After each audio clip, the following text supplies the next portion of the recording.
Hello friends, welcome to my YouTube channel global English academy. दोस्तों, मैं Sonu sir आपके सामने दोबारा से हाजिर हुआ हूँ एक नए पेपर सेट के साथ में।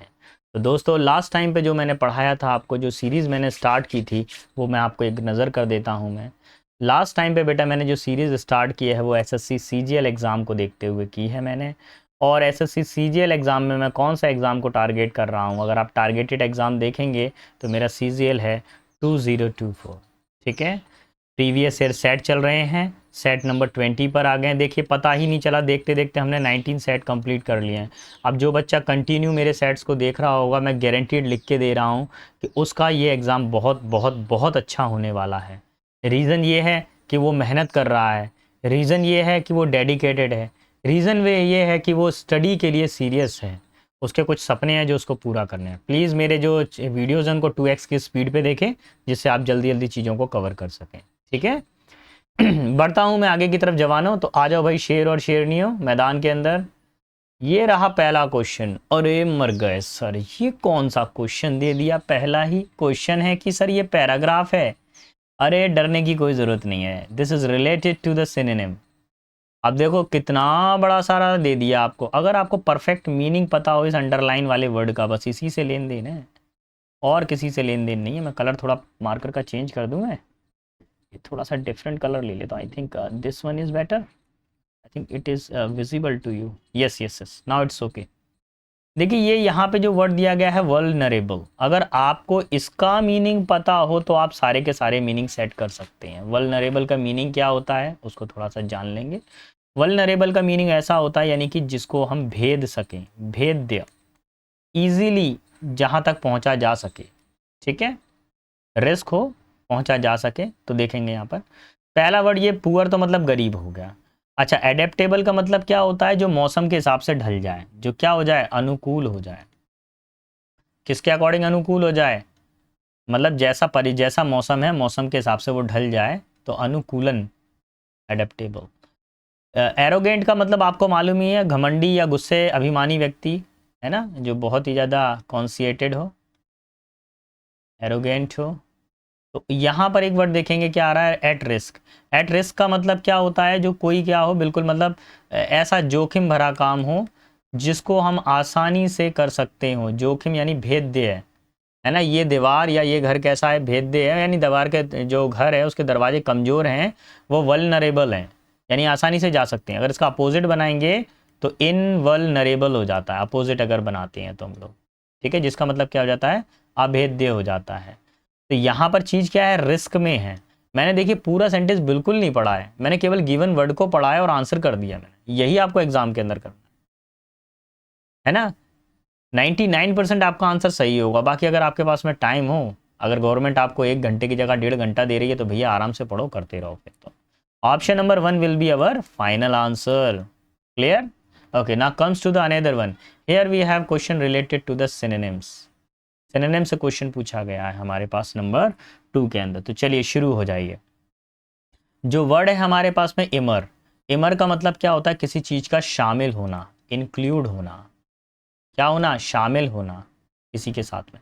अनकवर का मतलब क्या होता है? उजागर करना, रिवील। इमर्ज का मतलब क्या होता है? लोगों की नजर में आना, अपीयर। ठीक है, दृष्टि में आना। डिस्टेंट का मतलब क्या होता है? दूर, यानी कि रिमोट। कोई चीज़ हमसे दूर है ना, डिस्टेंस पर है। रिमोट, मोबाइल का जो टीवी का रिमोट होता है ना, तो रिमोट क्या करता है? दूर से कैप्चर कर लेता है स्क्रीन को, दैट इज कॉल्ड डिस्टेंस। अच्छा, इन्वॉल्व का मतलब क्या होता है बेटा? शामिल होना। अभी रिक्वायरमेंट किस चीज़ की है बताइए थोड़ा सा, एग्जाम में क्या मांग रहे हैं वो लोग? सिनोनिम मांग रहे हैं। So easily you can answer it. Option number 4 will be our final answer. ठीक है, मैं जिस एरिया में हूँ, मैं मध्य प्रदेश ग्वालियर से बिलोंग करता हूँ मैं। तो यहाँ पे बारिश हो रही है, और जब भी बारिश होती है ना, मेरा कितना भी मूड अपसेट हो भाई साहब, मेरे को बहुत खुशी होती है ऑटोमेटिकली, पता नहीं। लेकिन ये अभी वीडियो बनाना है, वीडियो को बनाकर ही जाऊंगा मैं। इसके बाद में वो नहाऊंगा मैं बारिश के अंदर, वो नहाऊंगा मैं। अरे भगवान जी प्लीज़ थोड़ा सा रुक जाइए, थोड़ा सा रुक जाइए, बस आधे घंटे बाद में मिलते हैं आपसे। चलिए बढ़ते हैं अब आगे की तरफ। मेटिकुलस। मेटिकुलस का मतलब क्या होता है? ऐसा व्यक्ति जो बहुत ज़्यादा क्या हो, कॉशियस हो, है ना, जो बहुत ज़्यादा सावधान हो। ठीक है, अति सावधान, है ना। अच्छा, हीडफुल का मतलब क्या होता है बेटा? हीडफुल का मतलब भी क्या होता है, ध्यानपूर्वक, है ना, ध्यानपूर्वक, या अगर आप इसको ऐसा कह सकते हैं कि ये भी क्या होता है, सावधान होता है। क्या होता है, सावधान होता है ये भी। ठीक है। केयरलेस का मतलब क्या हो गया, लापरवाह, लापरवाह। अनटाइडी का मतलब क्या होता है, अनटाइडी, देखिए टाइडी का मतलब होता है साफ, और अनटाइडी का मतलब क्या होता है, गंदा, फ्लिथी, फ्लिथी। केयरफुल का मतलब क्या होता है बेटा, जो क्या करे सावधानी से, केयरफुल मतलब परवाह करना, है ना, जो बहुत परवाह करता हो, सचेत हो, केयरफुल यानी सचेत हो। तो अभी क्या पूछा गया, एंटेनिम बताना है हमको। सो हेयर मेटिकुलस मीन्स क्या होता है, अति सावधान। तो पहला वाला तो सावधान है, ये तो हो ही नहीं सकता। अच्छा, अनटाइडी भी नहीं हो सकता है, केयरफुल भी नहीं हो सकता, एक ही वर्ड बच रहा, option number 2। So here we have option number 2 is our final answer. ठीक है, क्वेश्चन में क्या पूछा गया है, अति सावधान, अब उसका उल्टा क्या हो जाएगा, लापरवाह, जो परवाह नहीं करता हो। Comes to question number 4. If you see here, the question is related to the antonym. Again, you have to mark the antonym. Nervous. Nervous का मतलब बता दीजिए क्या हो जाता है, ऐसा व्यक्ति जो बहुत ज़्यादा क्या हो, मतलब जिसमें कॉन्फिडेंस की कमी हो, lack of confidence, lack of confidence, है ना, लैक ऑफ कॉन्फिडेंस। तो जिसके अंदर कॉन्फिडेंस की कमी हो तो वो क्या कहलाता है, नर्वस कहलाता है। हेजिटेट का मतलब क्या होता है, झिझक, किसी चीज़ को देखकर झिझक हो जाए। कॉजुअल का मतलब क्या होता है, कोई काम आकस्मिक हो गया है, अचानक से हो गया, आकस्मिक। शेकी का मतलब क्या होता है, अस्थिर, हिलता डुलता, एक जगह पे नहीं बैठेगा, हिलता डुलता, शेक वर्ड से बनाए शेकी। करेजियस का मतलब क्या होता है, साहसी व्यक्ति हो, है ना, वेलियंट, बोल्ड, हीरोइक, डेयरिंग, बहुत सारे वर्ड बना सकता हूँ, लेकिन मेरे को अपने ज्ञान का प्रदर्शन नहीं करना है, मेरे को आपको जल्दी से जल्दी आपका जो पेपर में आते हैं उन्हीं तरह के कंसेप्ट को बताना है मेरे को। तो देखिए यहाँ पर नर्वस का मतलब क्या होता है बेटा, लैक ऑफ कॉन्फिडेंस यानी कॉन्फिडेंस की कमी। तो इनमें से ऐसा कौन सा वर्ड है जो कॉन्फिडेंस की कमी के अपोजिट में जाएगा, ये तो है कॉन्फिडेंस की कमी। हेजिटेट का मतलब भी कॉन्फिडेंस की कमी। कॉजल का कोई लेन देन नहीं है इससे। शेकी का मतलब अस्थिर, ये भी कोई लेन देन नहीं है। इसका जो फाइनल आंसर होगा ऑप्शन नंबर 4, करेजियस। करेजियस का मतलब क्या होता है, साहसी। एक बंदा नर्वस हो गया, एग्जाम आ गया, एग्जाम देख के नर्वस हो गए, और एक बंदा उसको भले ही कुछ भी नहीं आ रहा लेकिन उसके अंदर साहस देखो, उसका कॉन्फिडेंस देखो, ऐसा शो करेगा एग्जाम हॉल के अंदर जैसे कि बस इसी का ही नंबर है, बस यही है भाई साहब ऑल इंडिया टॉपर। ऐसे जाएगा, बड़े स्टाइल से बैठेगा उधर पे, क्वेश्चंस को ऐसे देखेगा जैसे क्वेश्चंस तो उसकी घर की खेती हैं। अच्छा एक चीज़ और, एसएससी वाले जब शुरुआत में एग्जाम की चेकिंग करते हैं तो ऐसा लगता है जैसे आज ही ज्वाइनिंग दे देंगे। भाई साहब आधार कार्ड लेकर आइए, बायोमेट्रिक करे आइए, और साइन करिए, ये करिए वो करिए, आप कैमरे की निगरानी में। मेरे को तो ऐसा लगता है उस टाइम पे भाई साहब ये आज नौकरी देंगे, आज ही ये मेरे को कॉल लेटर दे देंगे, ज्वाइनिंग लेटर भी आज दे देंगे, और कल से सैलरी स्टार्ट है, सैलरी ले लो अब तुम, इंसेंटिव भी लगा के दे देंगे मेरे को तो। क्या इंजॉयबल मोमेंट होता है वो। एंटेनिम, एंटेनिम का मतलब बताएंगे, विपरीतार्थी आपको बताना है। अब एविडेंट का मतलब क्या होता है, जो बिल्कुल क्या हो, छिपा हुआ ना हो, बिल्कुल क्लियरली लोगों के सामने हो, है ना। एविडेंट का मतलब क्या हो जाएगा बेटा, जो बिल्कुल क्या हो, स्पष्ट हो लोगों के सामने। क्या स्पष्ट कह सकता हूं मैं, बिल्कुल कह सकता हूं इसको, बिल्कुल। जो एविडेंस का मतलब सबूत होता है ना, तो वो ये सारे के सारे आते हैं। प्रोफ्यूज का मतलब क्या होता है बताइए, प्रोफ्यूज का मतलब होता है अबंडेंस, यानी प्रचुर मात्रा में। हिडन का मतलब क्या होता है, जो छिपा हुआ हो, हाइड मतलब छिपा हुआ हो, अनकवर, सॉरी कवर्ड, अनकवर तो उसका अपोजिट हो जाएगा, कवर्ड। कोई चीज़ क्या है, कवर्ड है, छिपी हुई है। करेक्ट का मतलब तो पता ही है भैया, करेक्ट का मतलब करेक्ट होता है। और विजिबल का मतलब क्या होता है, जो दिखाई दे हमको, यानी कि दृश्यमान, क्या कह सकते हैं, दृश्यमान। करेक्ट का मतलब राइट होता है, लो भैया ये भी लिख लो। अभी क्या बताना है आपको, स्पष्ट बताना है, एविडेंट का बताना है स्पष्ट, तो इसका क्या हो जाएगा बेटा, अस्पष्ट, hidden. Option number 2 will be final answer. Clear, आ रहा है समझ में, ठीक है बेटा। अब आगे की तरफ बढ़ता हूं मैं, अगले कंसेप्ट की तरफ पर, ये भी आपका एंटेनिम से रिलेटेड है। Here we have hinder. Hinder का मतलब क्या होता है, कोई बताएगा बेटा, क्या होता है हिंडर का मतलब। हिंडर का मतलब होता है किसी चीज में रुकावट पैदा करना, स्टॉपेज लगा देना किसी चीज में, है ना, रुकावट पैदा करना। ऑब्स्ट्रक्ट कह सकते हैं, ऑब्स्ट्रक्ट करना, इसमें एक वर्ड आपने सुना होगा ऑब्स्ट्रेकल, सुना है वर्ड आपने? ऑब्स्ट्रेकल वर्ड सुना है? ऑब्स्ट्रेकल, उसका मतलब भी क्या होता है? रुकावट होता है। ऐड का मतलब क्या होता है? हेल्प यानी सहायता करना। मॉनिटर का मतलब क्या होता है? निगरानी करना, निगरानी करना, निगरानी करना। फोर्स का मतलब क्या होता है? ताकत, बल, पावर। और डोमेस्टिकेटेड का मतलब होता है किसी को क्या करना? पालतू बनाना, है ना। डोमेस्टिकेटेड का मीनिंग क्या निकलता है बेटा? वातावरण के अनुकूल अपने आप को मतलब पालतू बनाना। टैम कर सकते हैं क्या? टैम, टैम का मतलब तो शांत करना होता है, पालतू बनाना भी होता है, ठीक है। फालतू बनाना लिख देते हैं फिलहाल। अभी किस चीज़ की ज़रूरत है? हिंडर का मतलब होता है रुकावट, किसी काम में आप पढ़ रहे हैं, पढ़ाई में रुकावट आ रही है, फिर आपको एक कोई टीचर मिल जाते हैं जो बहुत अच्छा पढ़ाते हैं, आपके लैंग्वेज पर आपके स्तर पर उतर के पढ़ा रहे हो कोई टीचर। ऑब्वियसली सी बात है, मैं अपनी बात कर रहा हूँ मैं तो option number 1 will be our final answer. ठीक है बेटा, मेरा पढ़ाना पसंद आ रहा है यार, लग रहा है आपको कि सर अच्छा पढ़ा रहे हैं, हमारे लिए मेहनत कर रहे हैं, तो प्लीज़ मेरे चैनल को, वो जो भी होता है वो, पहले तो करो लाइक, फिर करो सब्सक्राइब, फिर उसके बाद में शेयर करो, और देन उसके बाद में कमेंट करो। चारों चीज़ें कर डालो भैया इसके अंदर। और भी कुछ बचता हो तो यूट्यूब का भैया वो बटन भी दबा देना, कोई और स्पेशल बटन हो तो उनके पास में, है ना। चले तो जवानों, अगले क्वेश्चन पर आ जाते हैं, number 7, that is called one word substitution. आपको वन वर्ड सब्सटीट्यूशन में आंसर करना है। एक मैं थोड़ा सा फ्लैशबैक करूंगा, वो मैं क्यों करूंगा समझिए। अगर मैं क्वेश्चन 1 पर आऊं, क्वेश्चन नंबर 1 सिनोनिम का था, क्वेश्चन नंबर 2 भी सिनोनिम का है, दो क्वेश्चन सिनोनिम हो गए। ये एंटेनिम, ये फोर्थ वाला एंटेनिम, 5 वाला एंटेनिम, 6 एंटेनिम, और ये वन वर्ड। अगर मैं थोड़ा सा, अगर मेरा मैथ्स अच्छा है तो सिनोनिम के 2 क्वेश्चन हो गए और एंटेनिम के 4 क्वेश्चन हो गए, 6 क्वेश्चन तो यही हो गए सिनोनिम एंटेनिम्स में। अब वन वर्ड की बारी आ रही है। A person who kills somebody specially for political reason. अब किसी व्यक्ति की हत्या कर देना, स्पेशली किसके लिए? पॉलिटिकल रीजन के लिए, राजनीतिक कारणों से किसी की हत्या कर देना। तो पहला क्रिमिनल है, अपराधी।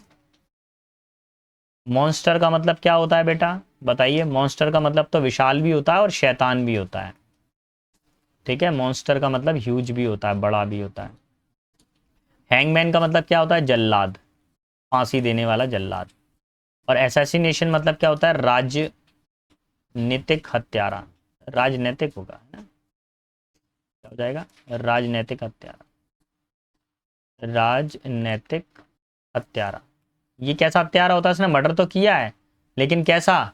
राजनीति के तहत मर्डर किया है। जैसे अगर अपन देखें राजनीतिक हत्या, हाँ, एक फेमस एग्जांपल महात्मा गांधी जी का, नाथूराम गोडसे ने उनको गोली मारी थी, तो वो जो गोली चलाई गई थी वो असैसिनेशन था। ऑप्शन नंबर 4, वो क्राइम नहीं था, अपराध में नहीं था, वो अपराध तो था लेकिन क्रिमिनल, क्रिमिनल होता है नॉर्मल। लेकिन अगर किसी पॉलिटिकल रीजन से किसी लीडर को मार देना या किसी व्यक्ति को मार देना तो वो असैसिनेशन कहलाता है, असैसिनेशन, असासिन। नंबर 8 पर आइए, नंबर 8 क्या कह रहा है भैया?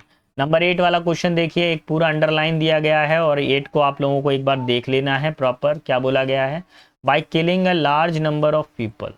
अब लार्ज नंबर ऑफ पीपल को मार देना, they thought they would get more benefit of the scheme.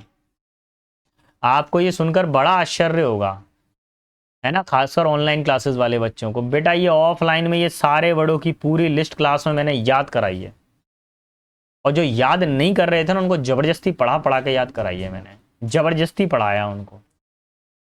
2 घंटे इंस्टीट्यूट पे पढ़ा रहे हैं, अलग से घर पे भी नाइट क्लास में उनको पटक पटक के पढ़ा रहे हैं कि पढ़ो बेटा तुम।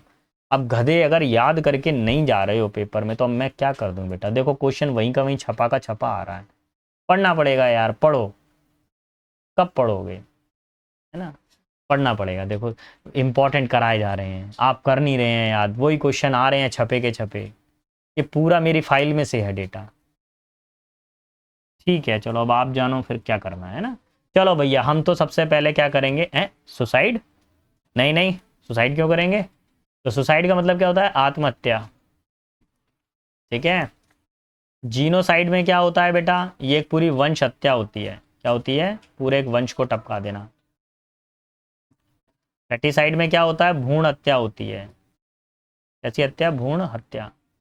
बच्चे को मार देते हैं ना जन्म से पहले ही। होमिसाइड होती है मानव हत्या। अब ये सब के सब हत्या हैं, ध्यान रखो, किसी के पीछे अगर CIDE आ जाए, CIDE आ जाए, CIDE आ जाए, ये सब हत्याओं को दर्शाते हैं। किसको दर्शाते हैं? हत्याओं को दर्शाते हैं। तो देखिए यहाँ पर क्या बोला गया, large number of people.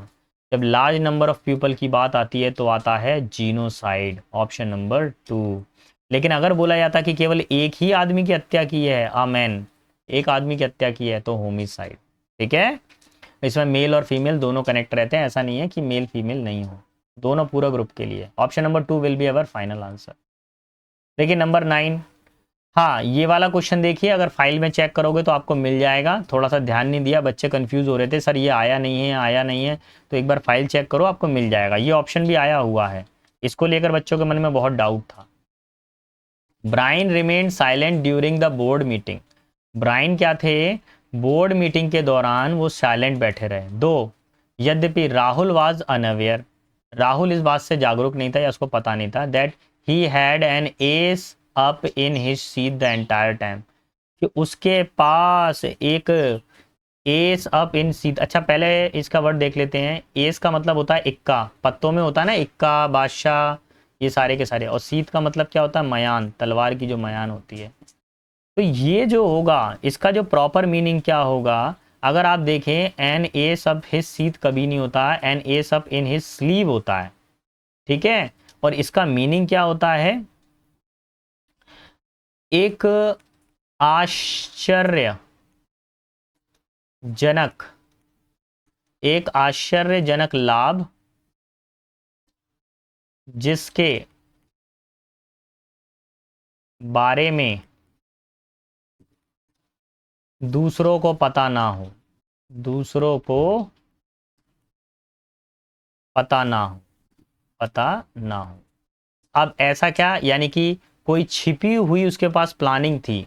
And S up in his sleeve का मतलब क्या होता है कि उसके ऊपर कोई छिपा हुआ पत्ता होना।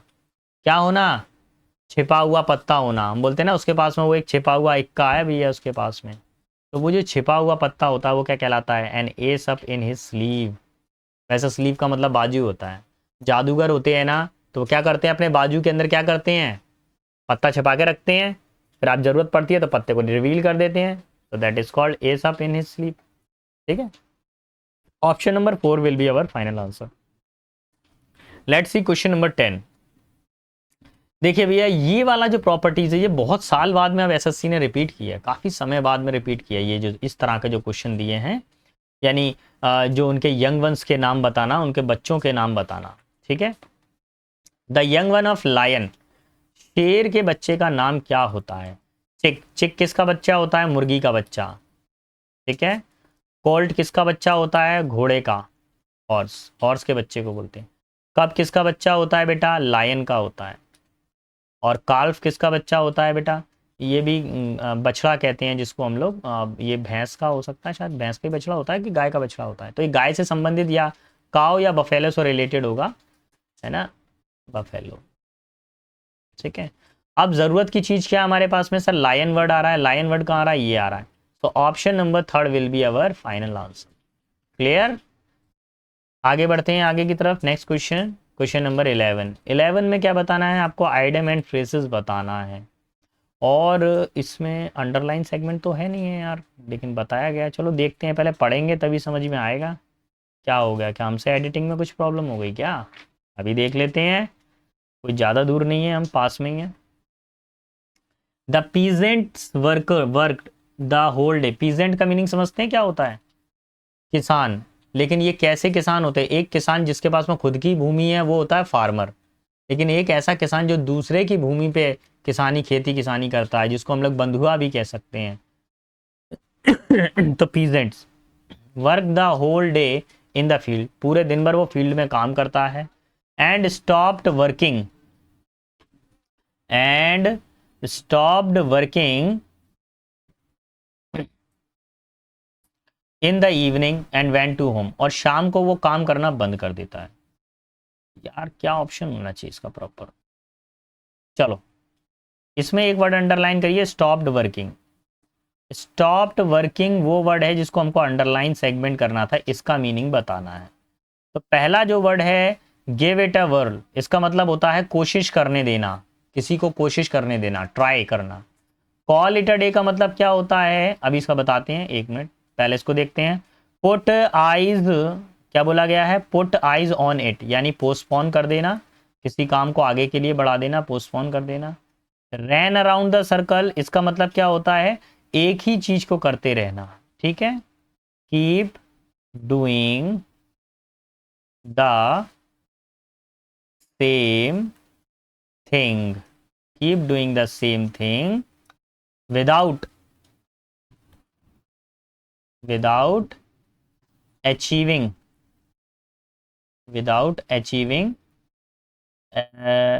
Without achieving anything. कोई भी हमको उसका रिजल्ट नहीं मिल रहा है लेकिन फिर भी हम उस काम को कर रहे हैं, यानी निष्फल प्रयास कर रहे हैं। तो अभी देखिए, कॉल इट अ डे का मतलब क्या होता है, स्टॉप वर्किंग। क्या होता है, स्टॉप वर्किंग, काम करना बंद कर देना, call it a day. So this is our final answer, option number 2, ठीक है। काम को बंद कर देना कॉल इट अ डे कहलाता है। नेक्स्ट क्वेश्चन पर आते हैं। अगला क्वेश्चन क्या कह रहा है यहाँ पर, क्वेश्चन नंबर 12, अगेन वोकैब से रिलेट करता हुआ है। Ishwar Chand Vidyasagar fought hard against dash practices which affect Indian society of his time. Ishwar Chand Vidyasagar ने समाज के अंदर फैली हुई कुप्रथा या कुरीतियों के खिलाफ या बुराइयों के खिलाफ जंग लड़ी थी जो भारतीय समाज को प्रभावित कर रही थी।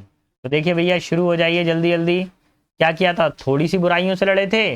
नहीं बेटा, वो मैनी, बहुत सारी बुराइयों से लड़े थे। ऑप्शन नंबर 1, मैनी ईवल, ठीक है। क्लियर हुआ?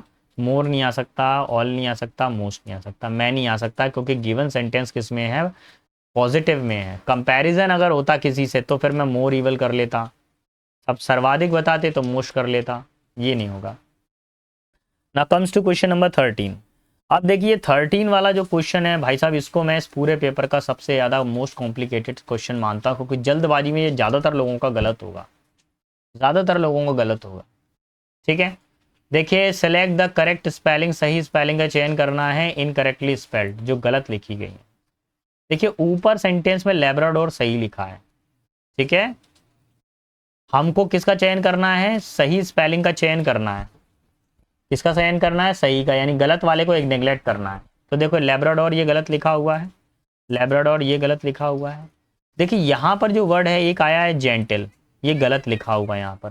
और यहाँ पर एक वर्ड देखिए क्वेश्चन में क्या दिया हुआ है, डोसाइल। यहाँ पे जो इनकरेक्ट कौन सा वर्ड लिखा हुआ है, डोसाइल लिखा हुआ है। देखिए यानी कि क्वेश्चन में ये करेक्ट लिखा हुआ है, ये भी करेक्ट लिखा है, ये भी करेक्ट लिखा है। क्वेश्चन में एक वर्ड लिखा हुआ है गलत, डोसाइल। तो वही गलत वाले को सही ढूंढकर हमको आंसर करना था, ऑप्शन नंबर 2। थोड़ा सा फिरकी क्वेश्चन है, ध्यान रखना।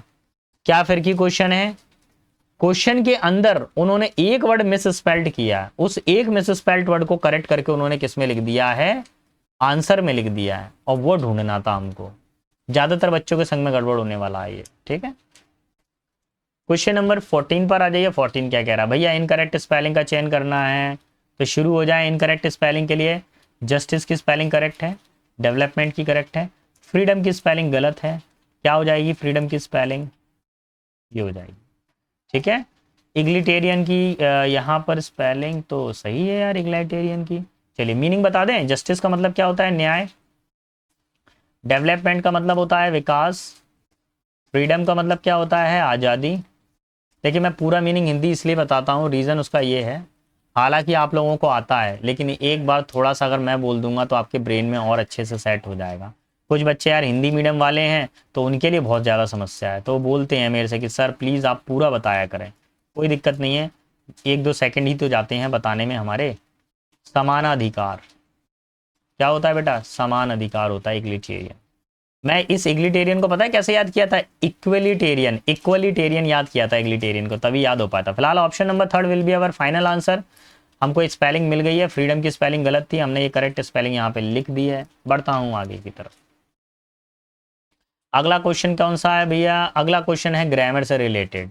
तो देखिए भैया, बिफोर वाले स्ट्रक्चर को मैं थोड़ा सा क्लियर कर देता हूँ। अगर सेंटेंस के बीच में अगर बिफोर आ रहा है तो इससे पहले आता है हैड प्लस V3, ठीक है, प्लस ये बीच में आ गया मिडल में, और इसके बाद में आती है सेकंड फॉर्म। तो अभी देखिए सर, हैड आ रहा है V3 आ रहा है, हैड आ रहा है V3 आ रहा है। बिफोर आ रहा है, बिफोर आ रहा है। सब्जेक्ट के बाद में यहाँ पे कौन सी फॉर्म आ रही है, ये फर्स्ट फॉर्म है। कौन सी फॉर्म है बेटा, फर्स्ट फॉर्म। इसको काट कर हमको क्या बनाना पड़ेगा, सेकंड फॉर्म। सेकंड फॉर्म ढूंढिए, गो की सेकंड फॉर्म क्या होती है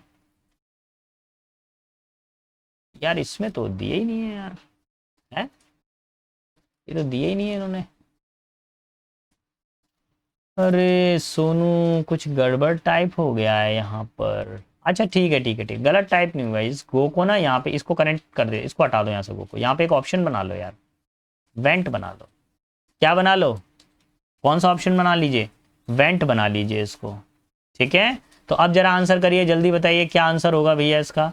इस गो को काट के क्या बना दिया मैंने, went option. So second will be our final answer. ये थोड़ा सा मुझसे ही मिस टाइप हो गया है, तो प्लीज़ इस चीज़ को इग्नोर करें और आगे बढ़ें। ठीक है, अब कई बच्चे तो इसी को पकड़ के बैठ जाएंगे, नहीं सर कैसे गलत टाइप हो गया सर, गलत कैसे हो गया सर। अब हो जाता है यार, ह्यूमन बीइंग है यार, लेकिन आंसर बिल्कुल सही बताया हमने, उसमें कोई प्रॉब्लम नहीं है।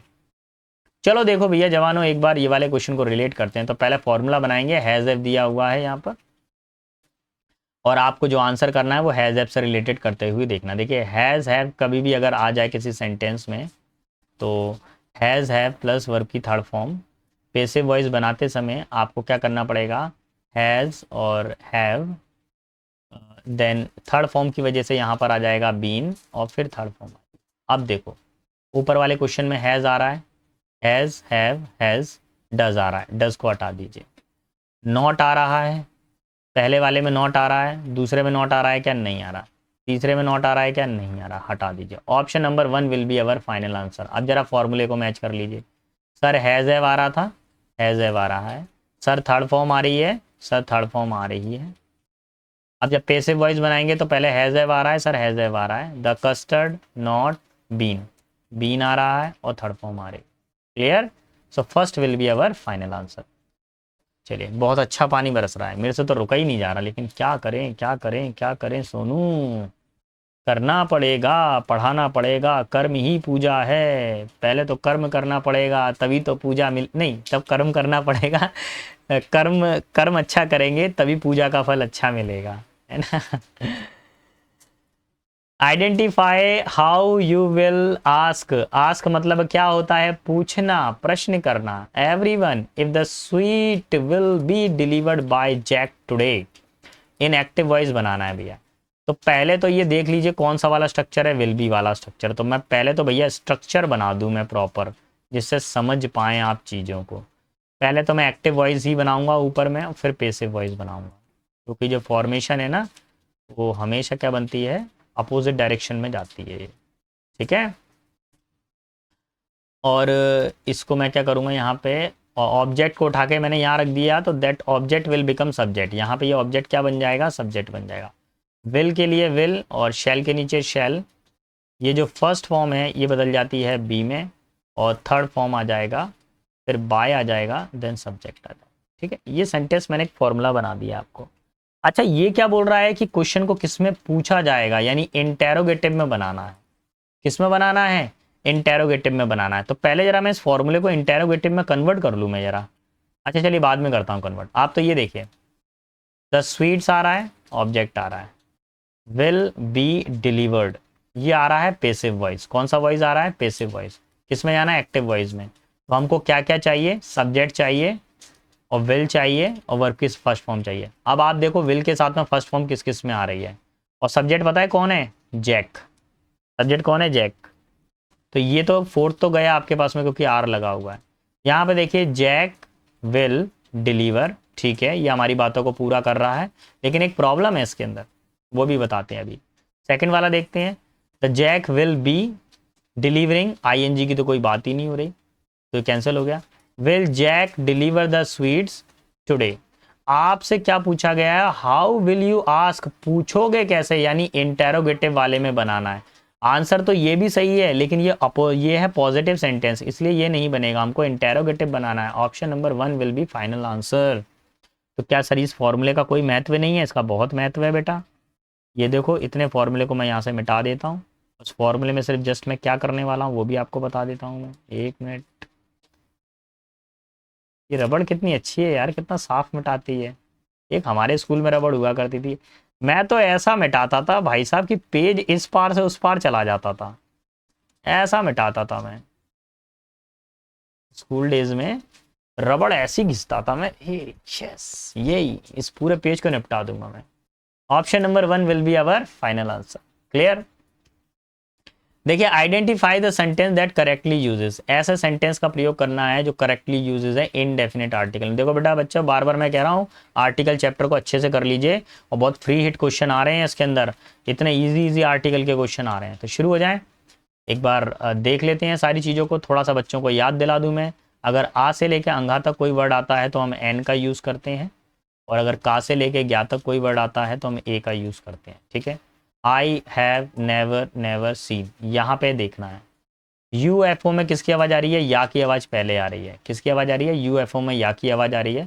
का खा गा गा अगर पढ़ोगे तो या रा ला वा शा, तो या की आवाज़ किस में आ रही है? का से लेके ज्ञा तक में, यानी ए का तो यूज़ होना है।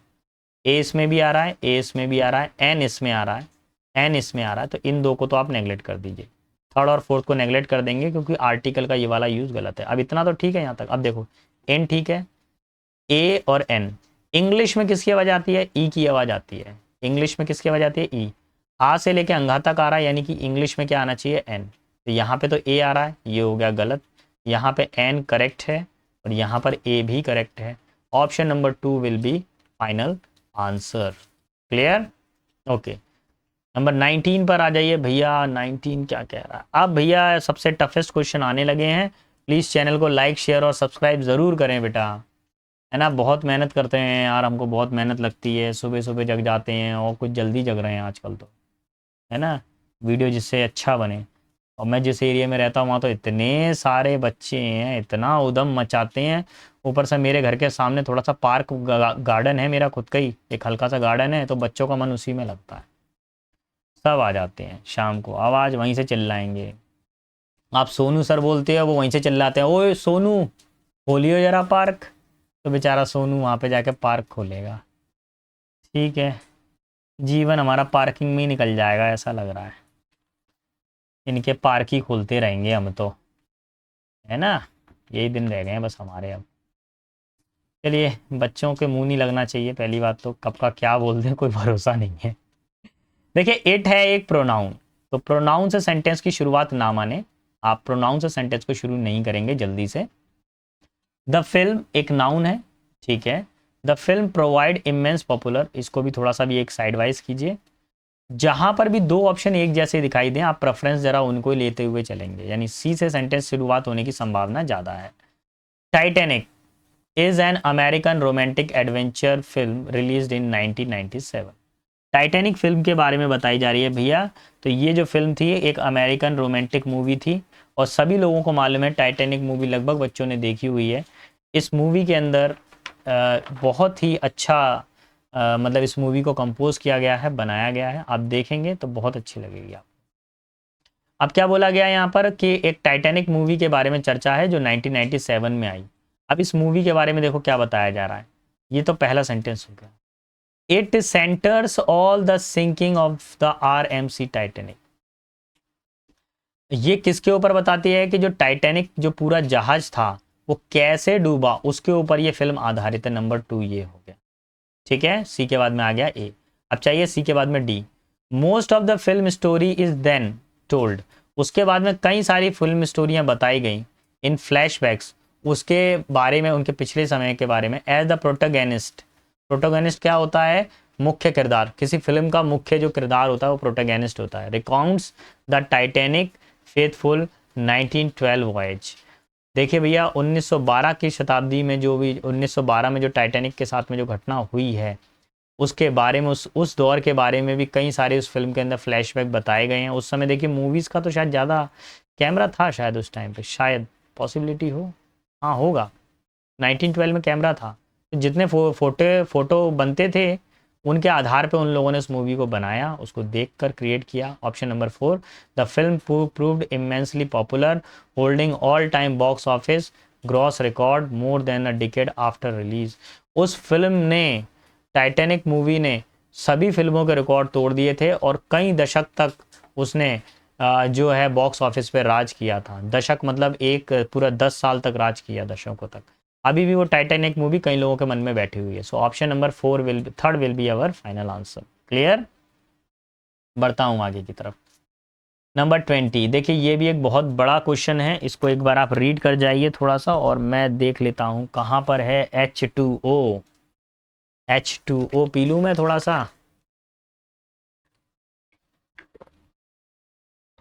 हाइड्रोजन के 2 मॉलिक्यूल, ऑक्सीजन का एक, मिलाकर H2O। हाइड्रोजन इसके अंदर ज़्यादा है बेटा, वो कम है। लो, वो कम है। तो भाई अब जरा इस स्टोरी को जरा ध्यान से देखेंगे। इस स्टोरी में क्या कहा जा रहा है। ड्यू टू, ड्यू से सेंटेंस शुरू ना करें, पॉसिबिलिटी कम होती है कि उससे आंसर बने। ड्यू टू का मतलब होता है के कारण, ठीक है। डी वाला option, to add this, D वाले ऑप्शन को जरा चेक कर रहे हैं। To add this to this, to add to this, इसका मतलब ये कुछ जोड़ने की बात हो रही है। जैसे पहला सेंटेंस ए है तो ए में कुछ और जोड़ा जा रहा है बी, तो बी में जोड़ा जा रहा है कुछ सी, यानी कि इससे पहले एक सेंटेंस और प्रेजेंट है बी से पहले, सी से पहले कोई एक सेंटेंस और प्रेजेंट है। इसका मतलब ये डी से तो सेंटेंस शुरू हो ही नहीं सकता है। तो ये आंसर कैंसिल, ये भी कैंसिल। अब देखो जरा इससे कैसे बनेगा। ये एलिमिनेशन मेथड था जो मैंने यूज़ किया इतना फास्ट। कैसे यूज़ किया, मेरे को सिर्फ शुरुआती वर्ड पता चला कि ये ऐड वर्ड है। ऐड का मतलब क्या, कुछ जोड़ रहा है। ये एकदम से सेंटेंस में नहीं जुड़ेगा, पहले कुछ पुरानी बात होगी उसमें जोड़ा जाएगा। बोल रहा है ना टू ऐड टू दिस, इसमें जोड़ा जाए, लेकिन ये नहीं मालूम किस में जोड़ा जाए। तो पास्ट में कोई घटना हुई होगी तभी जोड़ने की बात कही गई है। तो सी से ही मैं सेंटेंस स्टार्ट करूंगा। देखिए, in today's fast moving world many young professional are vulnerable to stress. बोला गया है कि आज के इस बदलते, तेजी से बदलते हुए दौर में कई सारे युवा किसका सामना कर रहे हैं, तनाव का सामना कर रहे हैं। और वो भी ऐसा तनाव, वल्नरेबल, यानी बहुत जल्दी से तनावग्रस्त हो रहे हैं। ऑप्शन नंबर ये पहला हो गया। अब सी के बाद में क्या चाहिए, बी स्ट्रेस। देखिए पहले स्ट्रेस की चर्चा यहाँ पे की गई है पहली बार, अब स्ट्रेस यहाँ हो रहा है। Stress could emanate out of the various situation such as lifestyle. अब इस स्ट्रेस का क्या होता है, जीवन पे अलग अलग पहलुओं पे अलग अलग तरीके से प्रभाव पड़ता है या उभर कर आता है।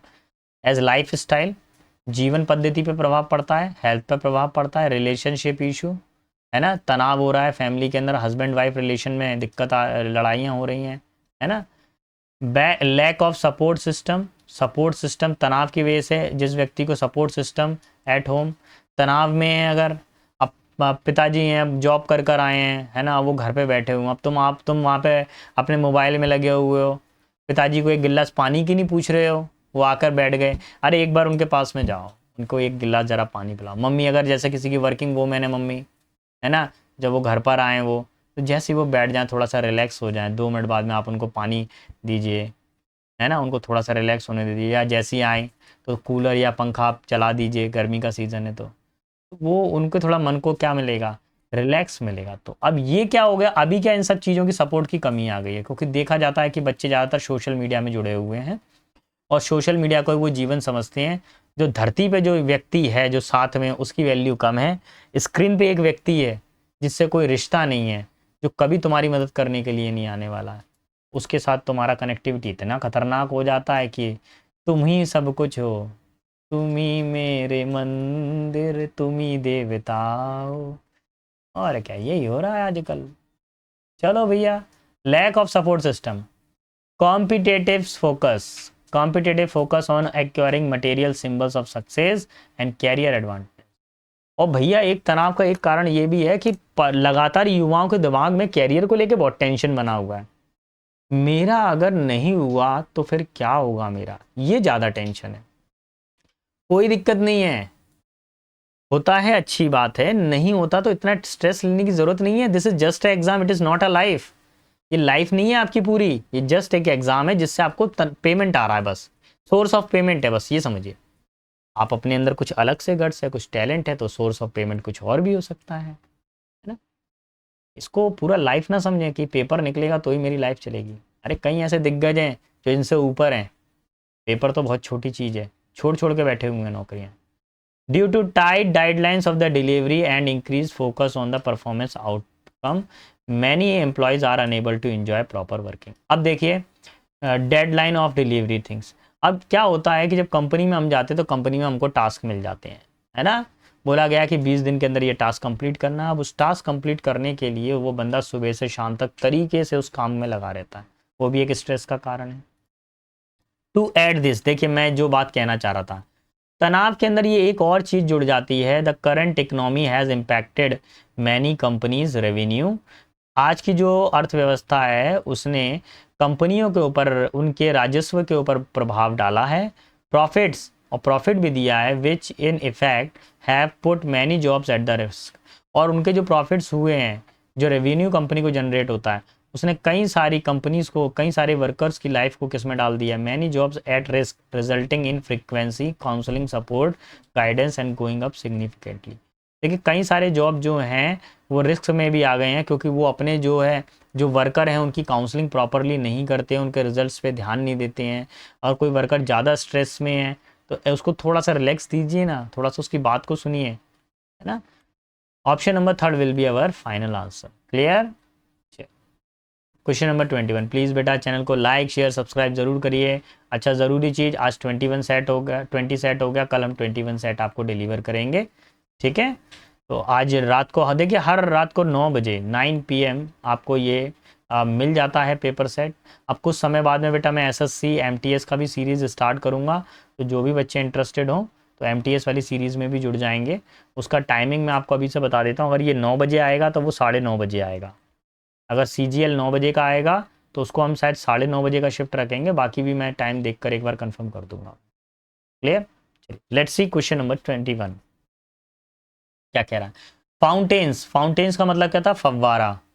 Fountains are used today to decorate city park square, squares to, squares का मतलब होता है चौराहा, चौराहा बना रहता है ना, टू ऑनर इंडिविजुअल्स इवेंट और रिक्रिएशन, और रिक्रिएशन डैश फॉर एंटरटेनमेंट। तो देखिए रिक्रिएशन एक नाउन है, इंटरटेनमेंट भी एक नाउन है, दोनों सिमिलर नाउन है। प्रपोजिशन लगा है, प्रपोजिशन लगा है। सिमिलर रैंक की वैल्यू को जोड़ने के लिए हमेशा एंड का प्रयोग किया जाता है। अब मीनिंग सुनिए, आजकल हम देख रहे हैं शहरों में जो पार्क हैं और स्क्वायर चौराहे हैं, वहाँ पर क्या होता है, फव्वारे देखने को मिलते हैं। फव्वारे यानी कि पानी की बौछार छोड़ने वाले छोटे छोटे से झरने जैसे देखने को मिलते हैं। ये रिक्रिएशन करते हैं, यानी रिक्रिएशन मतलब मनोरंजन का कारण भी होते हैं, मनमोहने का कारण होते हैं, और एंटरटेनमेंट का कारण भी होते हैं। हमारा मन भी होते हैं और एंटरटेनमेंट का कारण भी होते हैं वो। अ स्प्लैश, कहाँ पर गया सोनू, अ स्प्लैश पैड और spray pool allow city resident to enter, get wet and cool off in summer.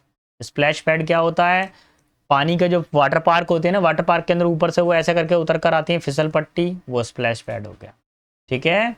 उसके बाद में हमारे पास में स्प्रे पूल, उस पूल के अंदर क्या होता रहता है, पानी का झरने के स्प्रेयर होते रहते हैं। तो ये क्या करते हैं, वहाँ के लोगों को, रेजिडेंट्स को खींचते हैं अपनी ओर, और गेट वेट उनको भीगने का मौका देते हैं। कूल इन समर, समर गर्मियों में ठंडा होने का मौका देते हैं। द म्यूजिकल फाउंटेन्स, कुछ म्यूजिकल फाउंटेन भी होते हैं, गाना बजता है साथ साथ में। Dash moving jet of water, वो म्यूजिकल फाउंटेन कैसे चलते हैं, पानी के जेट वाटर, जेट वाटर मतलब पानी जैसा छिड़काव होगा, जैसे गाना बजेगा वैसे वैसे फव्वारे की तरंगे निकलेंगी, है ना, गाने के साथ साथ में। अब थोड़ा सा मैं मीनिंग देख लूँ यहाँ पर। देखिए ये आर आ रहा है, प्रेजेंट टेंस चल रहा है पूरे सेंटेंस में। यहाँ पे अलाउज आ रहा है, ये भी प्रेजेंट टेंस चल रहा है।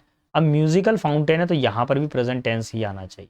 कंबाइंड हटा दीजिए, ये नहीं आएगा, बी कंबाइंड भी नहीं आएगा, कंबाइन या कंबाइन में से एक आएगा। बेटा ये प्लूरल वर्ब है और ये सिंगुलर वर्ब है। द म्यूजिकल फाउंटेन एक सिंगुलर सब्जेक्ट है, इसलिए option number 2 will be our final answer. Clear. Combines moving jet of water, थोड़ा सा पेज को मैं पलट लेता हूं। कंबाइन मूविंग जेट ऑफ, अरे इतना भी नहीं पलटना था, इसको बोलो पलटने के लिए पूरा पलटता है यार, हद कर दी है इसने तो, सुनता ही नहीं है बिल्कुल भी। मैं बोल रहा हूँ एक पलटो, ठीक है कंप्यूटर महाराज, थोड़ा सा रुक जाओ जरा, 3 क्वेश्चन है फिर तुम अपना कर लेना जो करना है तुमको। Moving jet of waters, coloured light, recorded music, controlled by computer. क्या होता है, पानी के झरने से पानी गिरता है, कलरफुल लाइट होती है, रिकॉर्डेड म्यूजिक होता है, कोई गाना बज रहा है उसके साथ में वो फव्वारा चल रहा है, कंट्रोल्ड बाय कंप्यूटर, कंप्यूटर के द्वारा कंट्रोल किया जाता है। एंड ड्रामेटिक इफेक्ट, और उसमें कुछ ड्रामेटिक इफेक्ट भी डाले जाते हैं। फाउंटेन्स कैन, अब देखिए फाउंटेन्स ये बताइए लिविंग थिंग है कि नॉन लिविंग थिंग है। देखिए फाउंटेन्स प्लूरल है, हिमसेल्फ सिंगुलर है नहीं आएगा, हर सेल्फ सिंगुलर है नहीं आएगा, इट सेल्फ सिंगुलर है नहीं आएगा, देम सेल्वेज, आपको पढ़ाने के लिए मैं देम सेल्वेज बोल रहा हूँ, वैसे इसका देम सेल्व्स होता है, ठीक है, आपको पढ़ाने के लिए मैं देम सेल्वेज बोल रहा हूँ। तो यहाँ पर ऑप्शन नंबर 4 आएगा, क्योंकि फाउंटेन्स प्लूरल है, इसलिए आगे आने वाला जो प्रोनाउन है वो भी कैसा होना चाहिए, प्लूरल ही होना चाहिए अकॉर्डिंग टू सब्जेक्ट। आल्सो भी म्यूजिकल इंस्ट्रूमेंट प्लेड डैश, वो म्यूजिकल इंस्ट्रूमेंट क्या करते हैं, प्लेड डैश, वो बजते हैं म्यूजिकल इंस्ट्रूमेंट। अच्छा बी, आल्सो बी, अच्छा बी के बाद में क्या आ रही है, वर्ब की थर्ड फॉर्म, यानी कि ये पेसिव वॉइस है बेटा, कैन बी है ना, देखो कैन बी प्लेड, और पेसिव वॉइस के अंदर बेटा क्या आता है, बाय, क्या आता है पेसिव वॉइस में, बाय आता है, तो option number 4 will be our final answer. By obstruction, obstruction of one or more of their water jet, लो इसने थैंक यू बोल दिया, पढ़ाने नहीं देगा ये लास्ट वाला, लास्ट पे करता है ये, their water jet drinking fountain provide the fresh, अब भैया ड्रिंकिंग वाटर फाउंटेन भी होते हैं कहीं ऐसे जिसमें से हम पानी पीते हैं, तो वो क्या करते हैं, कैसा पानी देते हैं, ड्रिंकिंग वाटर देते हैं हमको, in public building park and public space, public space में कुछ ऐसे भी फाउंटेन बनाए गए हैं जो आकर्षण का केंद्र तो है ही है, साथ साथ में पीने योग्य पानी भी देते हैं, ठीक है बेटा।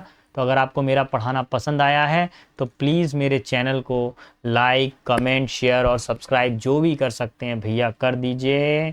बेस्ट ऑफ लक बेटा, see you in the next class.